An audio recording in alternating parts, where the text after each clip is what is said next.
Hi, Craig Howard here with you again today. I'm in the basement of our church, and I'm sitting in front of a bulletin board that the kids put up somewhere along the way. And this bulletin board has a reminder to us, something that everybody needs to remember because it's very, very important. It says, Genesis 1:1, in the beginning, God created. And then it has all the pictures of all the things that God created. Sometimes, we live in a world that's trying very hard to ignore God as creator.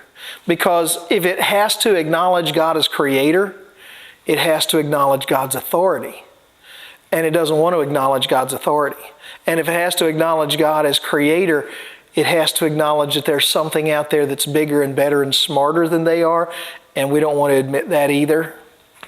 And if we acknowledge God as creator, we have to acknowledge that we owe Him something because He gave us life. He gave us all that we are. But while I can understand the world doing that, I don't understand why Christians so easily forget that. I don't understand why believers so quickly forget that. That God is the source of every good thing that's ever come into your life. He's the source of your life. And there's people watching this that aren't going to accept that. And that's your right. I understand that. But I believe with all my heart that I come from God. Not that I am godly for that reason. In fact, I was born with a tendency to sin just like everybody else. But God gave me life. God put me here for a reason. God gave me an opportunity to be a child of His. And I don't want to forget the fact that God created this world and that God created all that there is and that God created me. That He knew me before I was ever born, the Bible tells us. I don't want to forget that because of that truth. I not only owe Him my love and my allegiance, which He's poured out to me first, but I need to acknowledge that He's my King. He's my Lord. I need to acknowledge His authority in my life. God is my creator. And whether you accept it or not, whether you believe it or not, I believe that He's your creator also. And I believe if you would take the time to really investigate that and really look at it. Some time ago, I can't remember the name of the guy. He was a guy that used to go around to universities all the time, and he basically was an atheist, and he would argue from the atheist's point of view.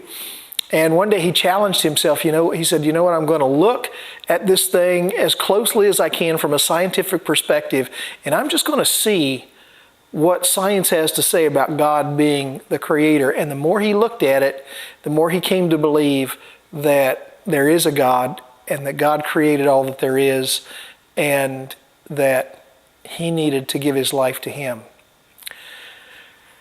In the beginning, God created. He created everything He created everything that brought about everything you enjoy today. So as you go through this day today, I would encourage you to just kind of look at life, look at the sky, look at the sun, look at all there is. And if you believe God is your creator, I'd like to challenge you to do two things. Number one, I'd like to challenge you to acknowledge that He's also your authority. And as your authority, you need to surrender your will to His. And also thank Him for all the blessings that He's brought into your life. There may be some difficulties. You may be going through some struggles, but it could be worse. Believe me, the blessings in your life probably far outweigh the difficulties. So think about that today as you go through this day. In the beginning, God created the world. And through that creation, He created you. And that's something pretty special. You have a great day today. God bless you in all that you do. Amen.